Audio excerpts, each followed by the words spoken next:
Balloon balloon நண்பா, வேலையில இருந்து ரிட்டையர் ஆனவங்களை கூப்பிட்டு வண்டியை ஓட்டுங்கன்னு சொன்னாங்களாம். ஆனா பென்ஷன் கிடைக்காம பிஎஃப் பணம் கிடைக்காம இருக்கும் அவங்களும் போராட்டமே எங்களுக்கு தான் சொல்லி வண்டி ஓட்ட வரலையா. அதனால தான் லைசன்ஸ் இருக்கிறவங்க எல்லாம் வாங்கன்னு தற்காலிக ஓட்டுநர்களை கொண்டு வந்தாங்களாம்.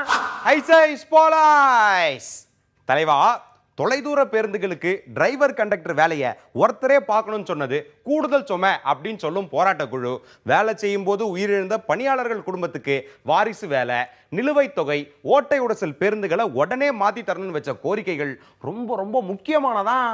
அன்பா, முன்னாடி முதல்வராக இருந்த ஜெயலலிதா ஆட்சியில போராட்டம் நடக்கும்போது போட்ட ஒப்பந்தங்களை இப்ப வரைக்கும் செயல்படுத்தல. அதையாவது செயல்படுத்துங்க. ஒப்பந்தங்களை மட்டும்தான் போடுறாங்கன்னு அவங்க சொல்ல, வேலைக்கு போங்க பேசி தித்துக்கலாம்னு இவங்க சொல்ல, தனியார் வண்டிகள் காட்டுல கோடை மழை கொட்டுதான்.